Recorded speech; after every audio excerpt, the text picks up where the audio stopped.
Okay, well, welcome everyone. I have 4:32, so we're just a minute late, so we're going to go ahead and get started. Happy to see all the guests and all of the presenters as well. My name is Paula Burdett, and I am a volunteer with Challenging Racism. Another volunteer we have on is Christine Perka. Thank you so much for being on. Today we are going to be using the chat at the bottom. So if you could look at the bottom of your slides of your computer and find the chat and make sure that that's opened up, you should be able to see where Christine's written a few things, Barbara said hi, and I've written welcome to everyone. If you can't hear, which you won't know, call this phone number. So hopefully the people that are on that can't hear will be able to call that number.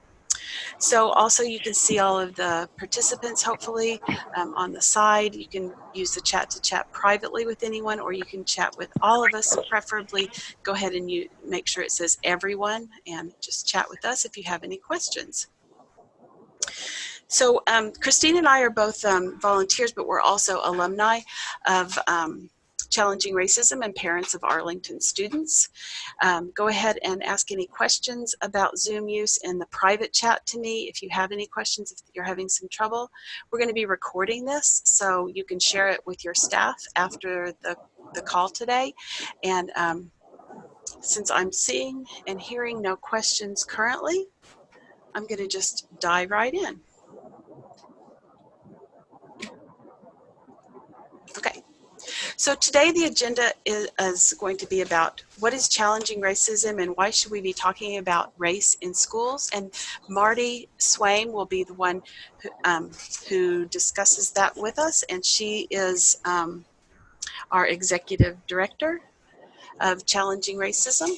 So she'll talk to us about that. Then we'll go into stories and conversations with educators, and Michelle Chang, our Director of Curriculum and Facilitation, will discuss that.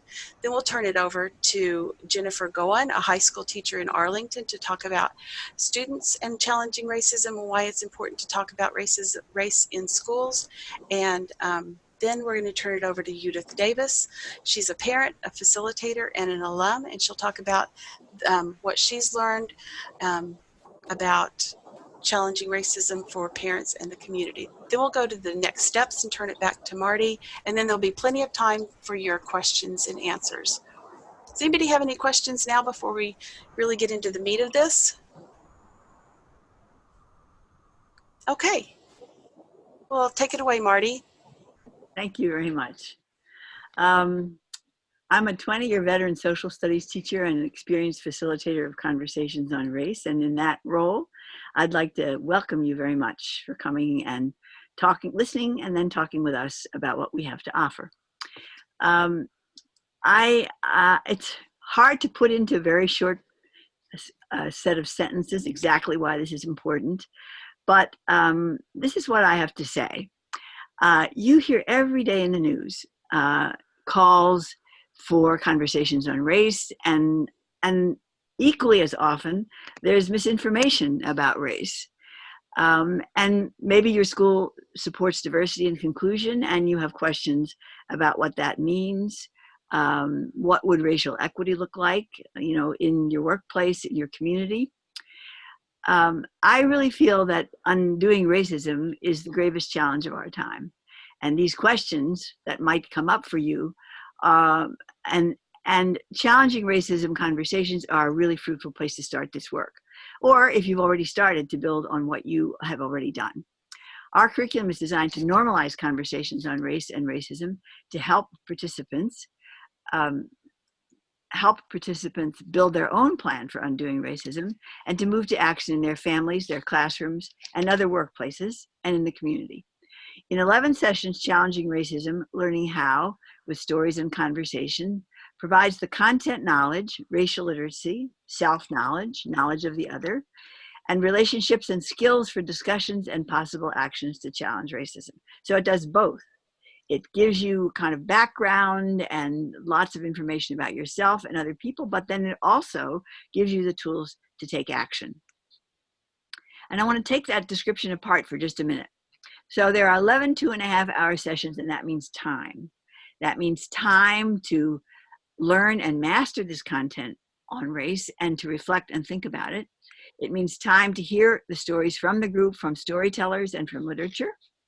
It means time to process what you learn in between sessions, so that you can make it your own, you can ask the questions that you need to ask, and you can be confident in your knowledge.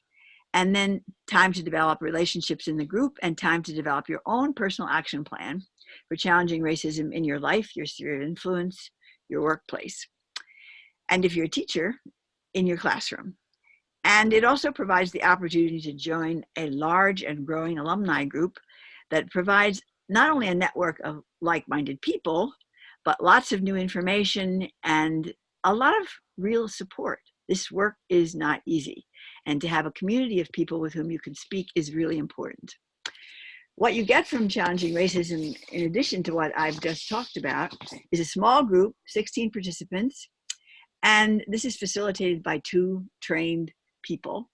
It's a total of 27 hours of curriculum, and that curriculum has been thoroughly vetted over 14 years through many, many sessions and revisions.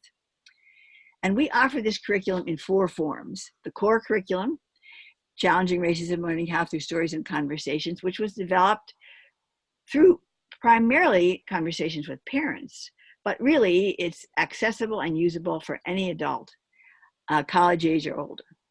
And then we offer the education curriculum, Learning How for Educators. This curriculum uses the core first sessions, and then it adds materials and activities in the rest of the sessions to build educator skills to talk about race and teach about race in the classroom.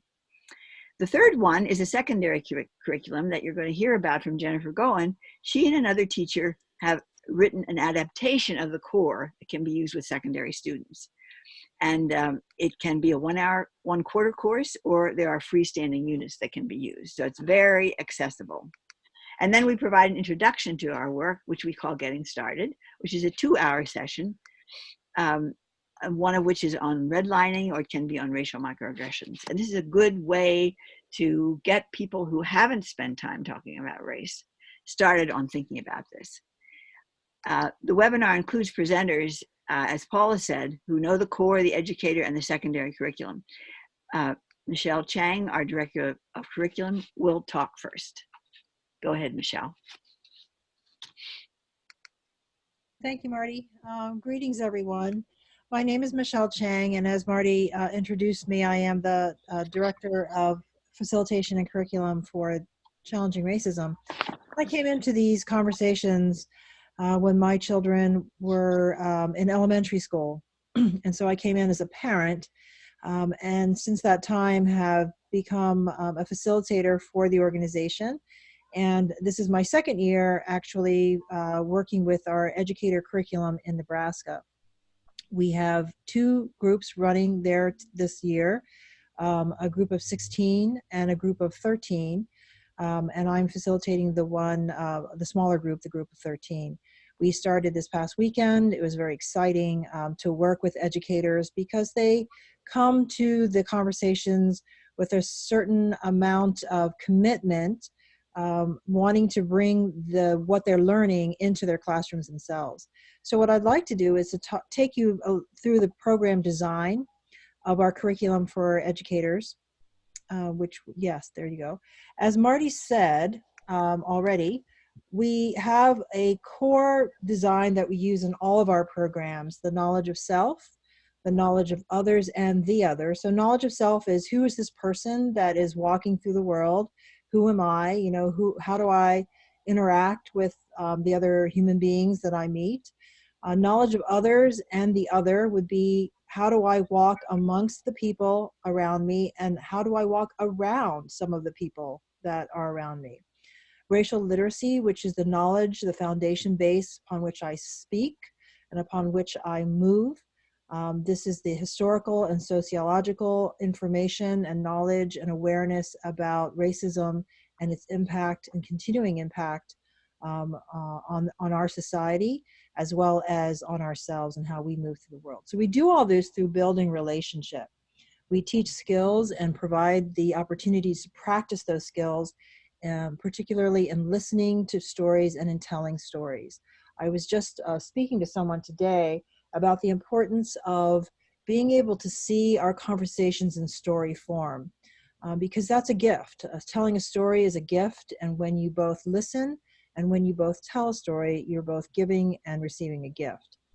Also, in terms of building relationship, we provide skills and we provide opportunities to practice and doing and conducting and preparing intentional and difficult conversations about race. The next slide talks a little bit about the specific program overview for our educator curriculum. It's divided up roughly into three sections.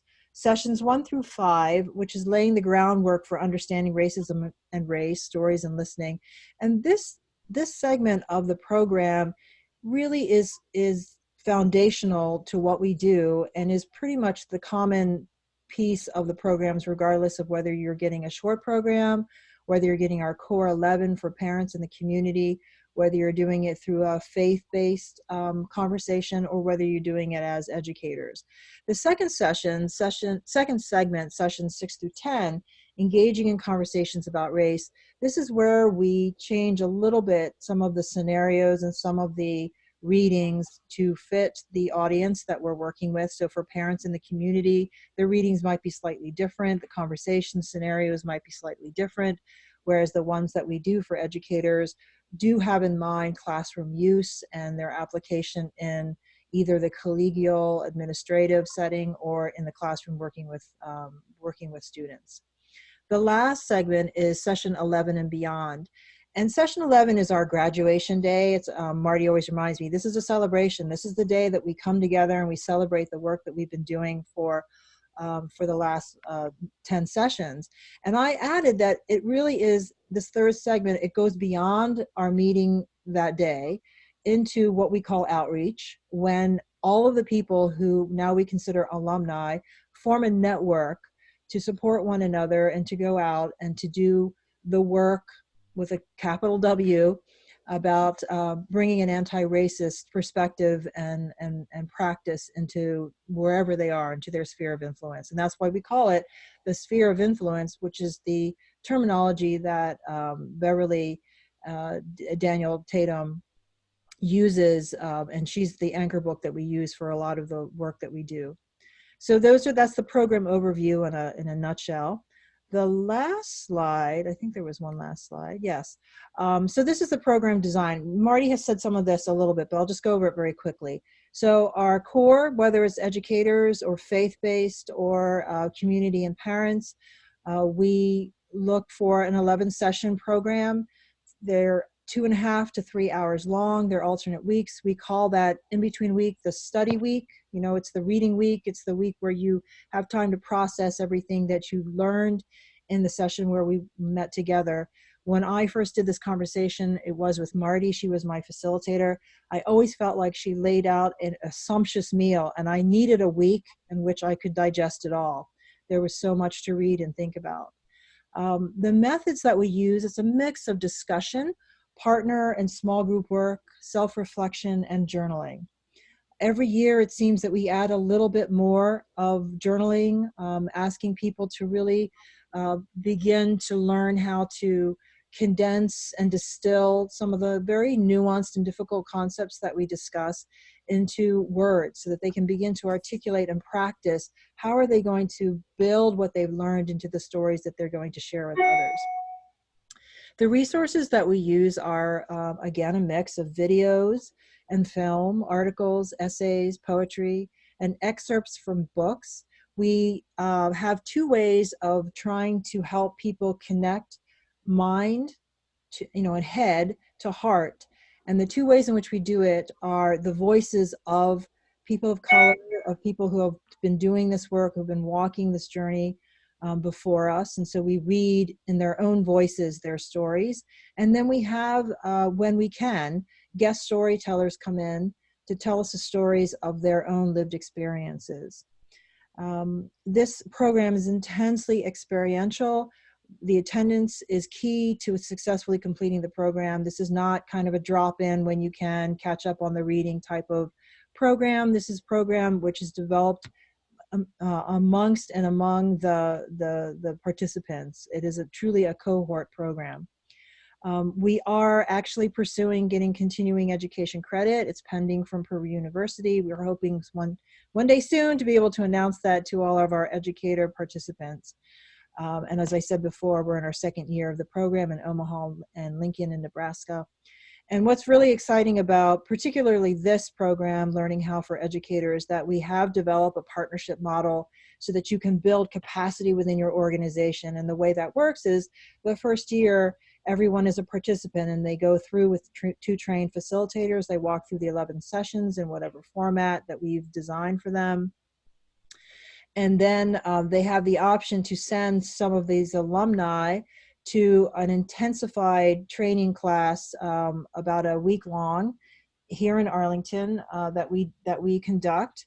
And when they come out of that, they're ready to become novice facilitators or to become novice outreach alumni. And so it's in the second year of the program, they would partner with a seasoned facilitator provided by Challenging Racism to run one or more programs themselves, while their outreach team works on building a network and supporting the participants who went through it the previous year.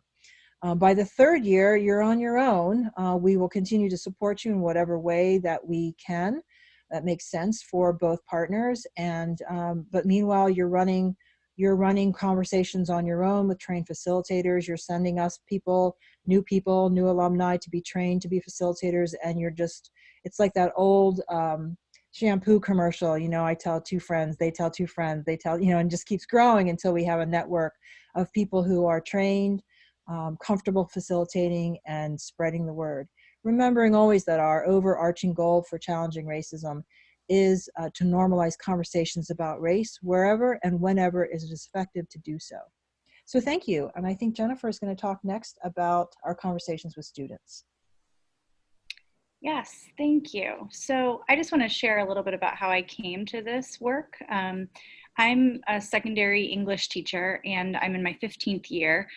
And I really started having conversations about race my very first month when I became a teacher. It was Hurricane Katrina hit in 2005.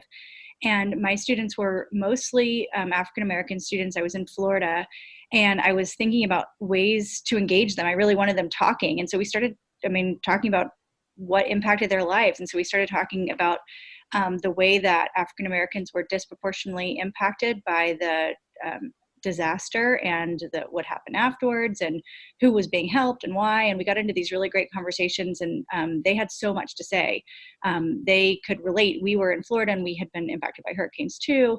And so they were really responsive. And then we chose books together that, corresponded with experiences they'd had, and they were mostly by authors of color. I taught there for 2 years.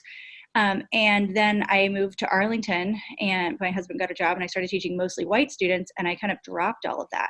And I thought, well, I'm teaching white students and students aren't going to be impacted by these same things anymore. And I shifted my focus, and it took me a few years to realize I was wrong to stop talking about race with my students. That I will say my white students, but I also was assuming whiteness too. There was more diversity in my classroom than I had recognized. I myself just kind of went in and assumed something. And so coming into Arlington and making this transition, I realized I really should be talking actively about race. And so I went through some facilitated training about a decade ago, where we were introduced to Beverly Daniel Tatum's book, Why Are All the Black Kids Sitting Together in the Cafeteria? And I immediately was drawn to the first 2 chapters, the one on defining racism, and then the chapter 2 on the complexity of identity. And I thought, every student can relate to the complexity of identity. Every person has a complex set of factors that impact their identity and create who we are. And so I started broaching these conversations and bringing in the reading, and found that my students really were eager to talk and had a lot of opinions. And then I think it was, things started happening, at least I sensed a change, maybe 2014, 2015, we had shootings in St. Louis and in Orlando and all over the place. And I just culturally felt like we were in the place where I couldn't not talk about it anymore. Especially these things were happening in the summertime. And I thought, we need to talk about race from the beginning. We need to, I just can't not do this. And so my principal knew I have an interest and kind of a relentless interest in bringing up these conversations with my students. And so she recommended when Challenging Racism was going to host their 11 session program at our school, they wanted a teacher who taught in our school to be a part of it. And she said she thought it would be a good fit for me. And so I started going through the facilitated conversations. And it was like, yes, these are my people. Like there were conversations that were, so I went in there thinking, oh, I'm going to get equipped to come back and talk with my students. And what ended up happening is I was challenged to look inward a lot. And all of these, I feel like I maybe jumped the gun before because I was ready to talk about everything outwardly before really doing some of the internal work in myself and thinking about some of my own biases and the way that I am impacted by the cultures that I'm a part of. And it was 2016. And so politically, I'll say it was also kind of a support group for me just to go and talk about these culturally relevant moments that we were experiencing. And, you know, conversations I wanted to have with family members that I was getting help kind of just figuring out how to listen to the experience of others in a more intentional way. And so what I emerged with at the end of the 11 sessions, first off was an increased ability to listen to other people and less, you know, I'm a teacher, I talk all the time. And I did have some new ideas for how I was going to talk, but it really was how I was going to listen more intentionally to other people around me. And then in that last session that Michelle was talking about, when Marty challenges us to think about our own spheres of influence and how we can impact others, I immediately, you know, was thinking about how can this curriculum be brought to secondary students and how could I be involved in that? Because the sessions were great and the curriculum was accessible, and I thought my students will get excited about this. So it took a couple of years, but we started writing a curriculum that basically adapts the 11-week session, or the 11 session curriculum into 7 units. And so we have it designed here as a 12-week course where we start off and we kind of explain what we're doing, and then we move and kind of establish cultural definitions. We define racism. We talk about whiteness first and white culture, and then we move into Black stories and Latino stories, Native stories and Asian stories. And then there's an intentionally like what next for students, right? This is the move to action for students. So the curriculum we outlined here for 12 weeks, but like Marty mentioned in the beginning, it could be adapted. I think it could be a semester or a year-long class if you have the right people running it. I think there's just so much there, but we tried to limit it to 12 weeks. And then there are also opportunities that if you wanted to pull and create units that kind of get to the heart of the curriculum, I think we could probably do it.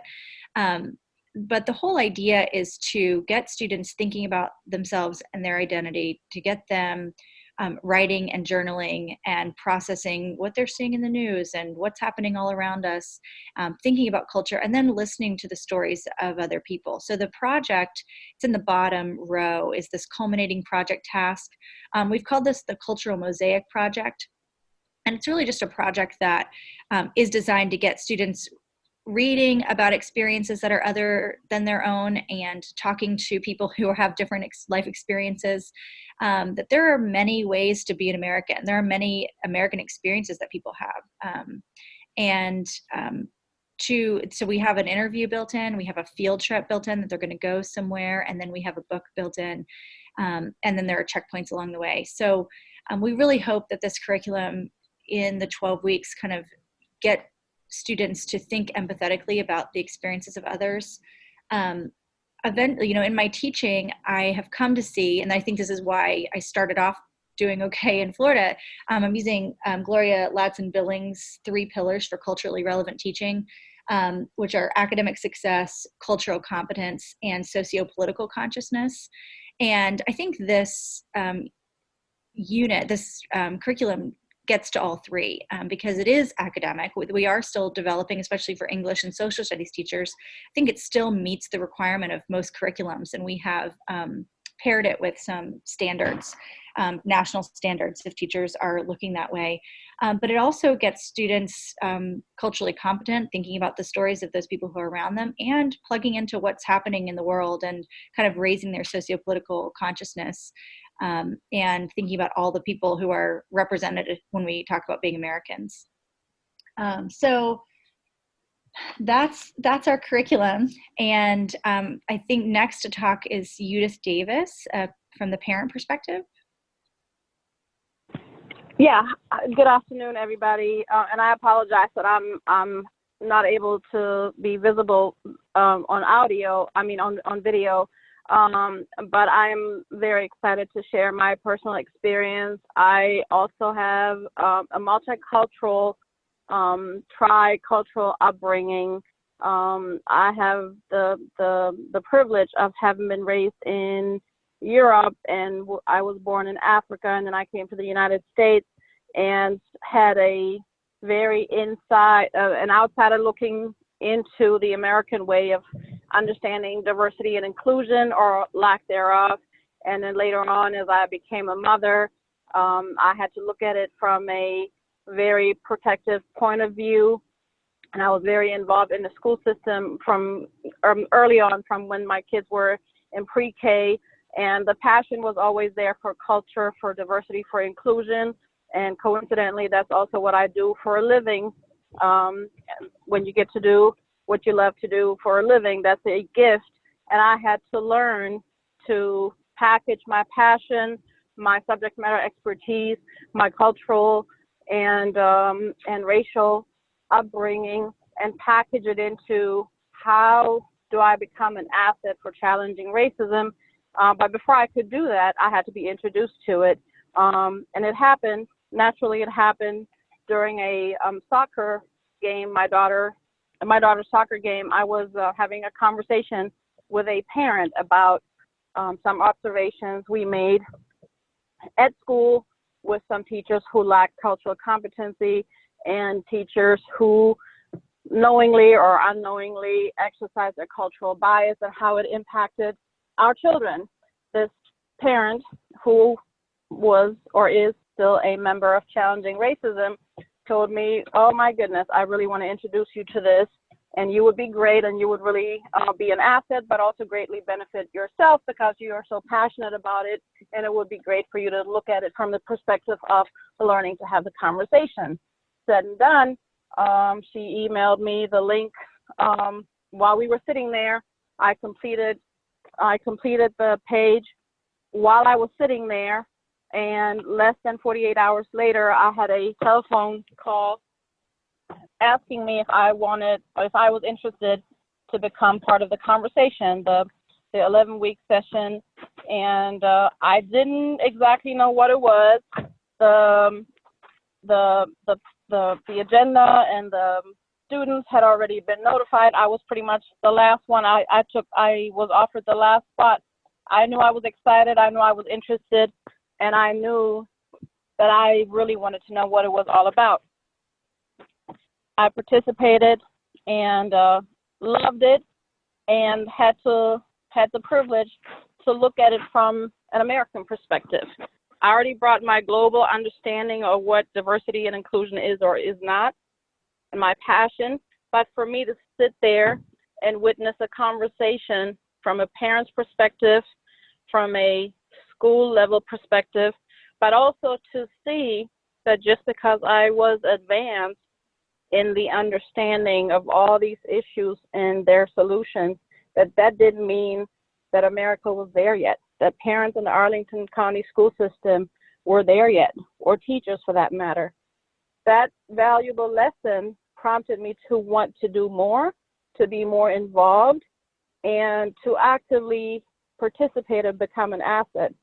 When I had the privilege to partake in the week-long facilitators training session, I learned one of the most valuable lessons any human being, but anybody who wants to make a difference in the life of others and in the community can learn, that while I have a lot to offer, while I have a lot that I really want to share, sometimes it's okay to sit back and listen and take a listening role for the sake of then being able to be an asset in offering the solutions and in helping others to come up with the solutions themselves by being in the background and listening before offering up a solution.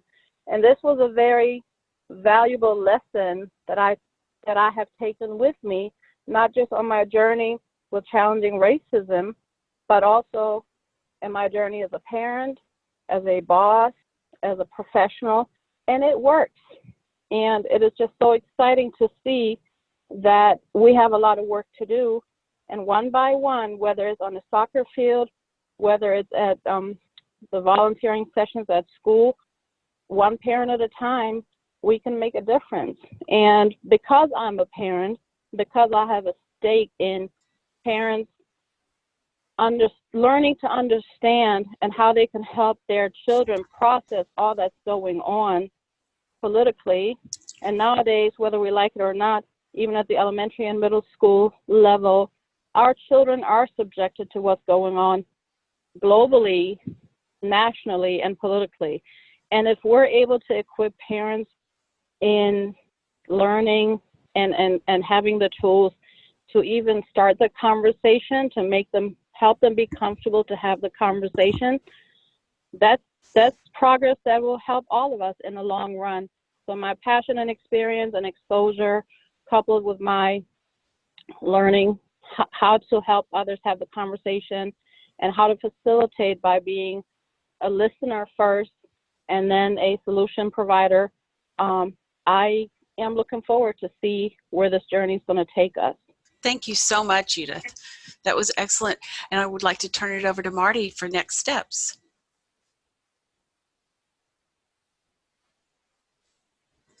I want to invite you to think about your own circumstances in the institution where you are and how what we have to offer might fit, with what you need.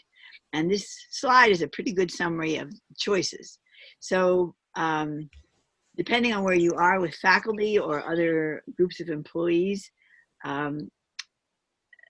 you could use Getting Started as a way to get people moving on talking about race.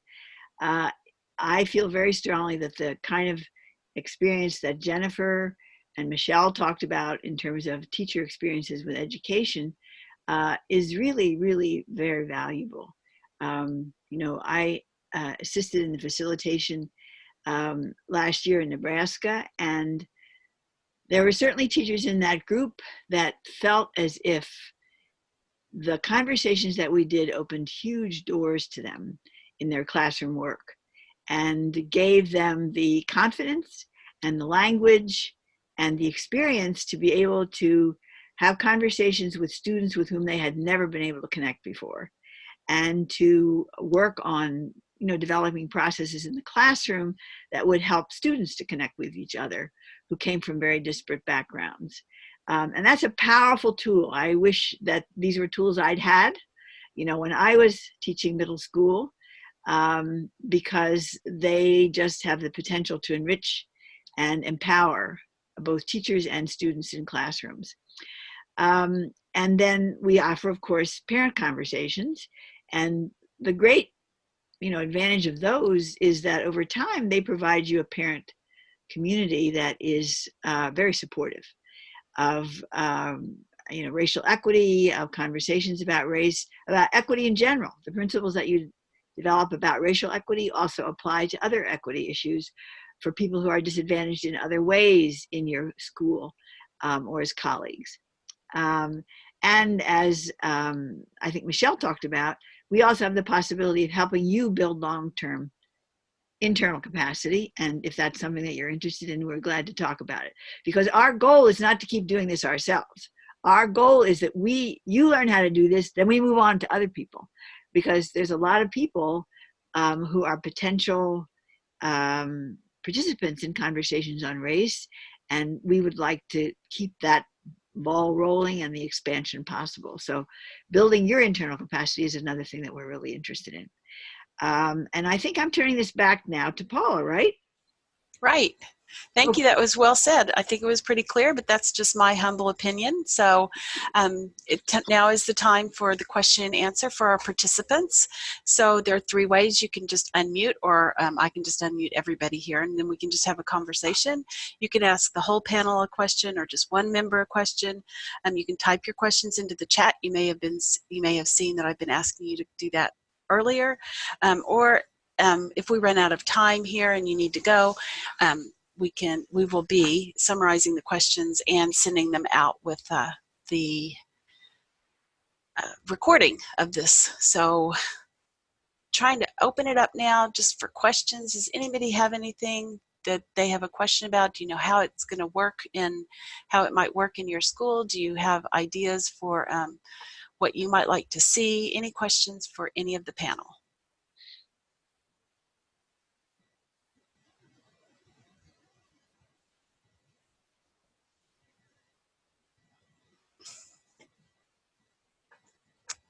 Okay. Well, I don't want to put anybody on the spot, but if you don't have a question, I have a quick question for the panel, and anybody on the panel could answer it. So I'm curious, I heard a lot of talking about working with all people on challenging racism. Why do you think it's important to work with white individuals, parents, community, educators, students, equally as you work with people of color?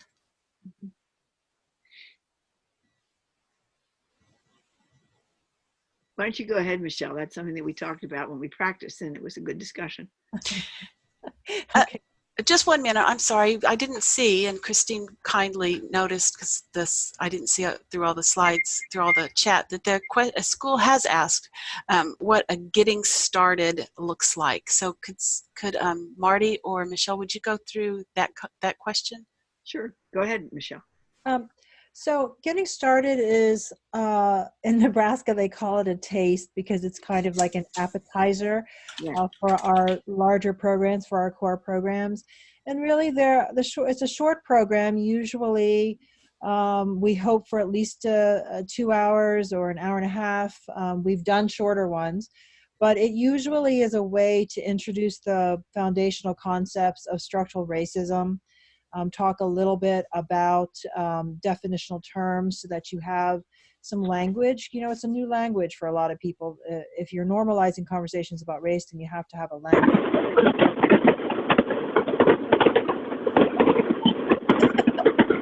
Okay, can you hear me? Okay. I think also it is the beginning of our practice in learning to listen and learning to begin to shape what you have to say in terms of a story. So getting started are exactly what it says. They're short programs that get you started on the journey. Marty, do you want to add anything to that?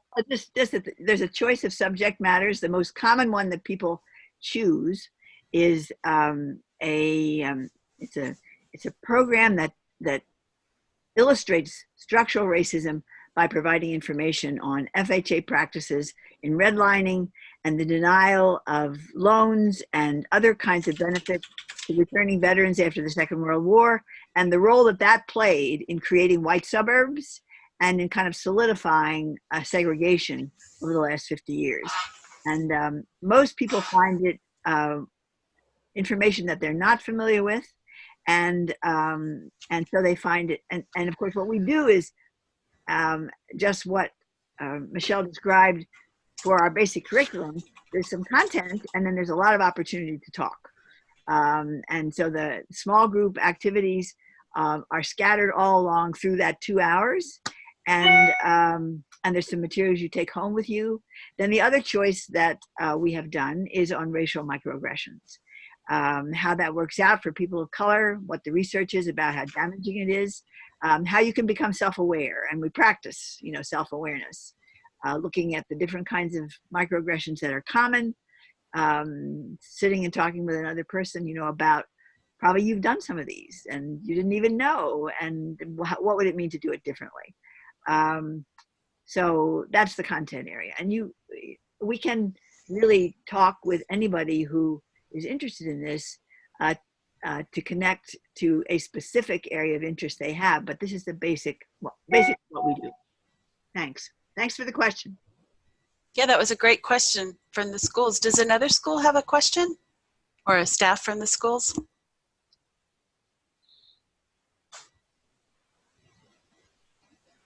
Here's one that just popped up. Do we need to fill a learning how with our own 16 teachers, or could there be a learning how that we can send a few teachers from our school to start? The answer is yes. I think the letters that we sent out indicated that as a great choice. And so we can't guarantee at this minute that could be done because we would have to get close to the 16 to do it.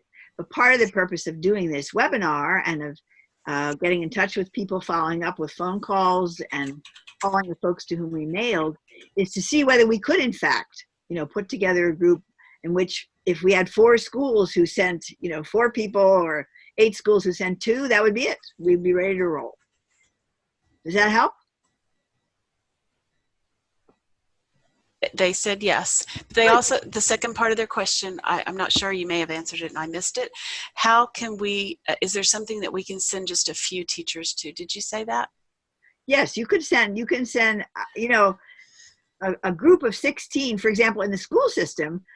There's often a school, when we do work for the Arlington Public Schools, there's one school where the group is located, or 2 in the case this year, but any spaces that are not used by parents from that school are used by other parents because there's a registration system.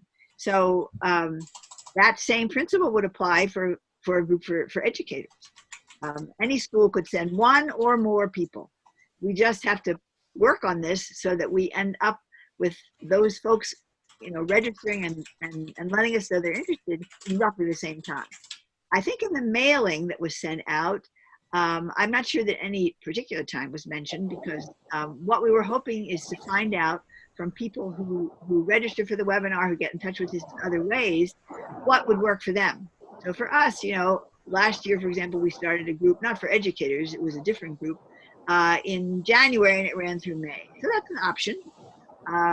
And that's something that we would be glad to offer if we got interest. Yes. Sounds like we have someone else that's ready to ask a question.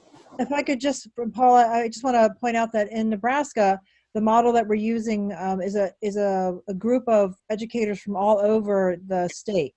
So they're being sponsored by the Nebraska State Education Association. And so the teachers are sponsored from the various districts and counties that they come from, and they're usually not from one school. Thank so you. Yeah, absolutely. Yeah. Go ahead. Paula, hi, this is Christine.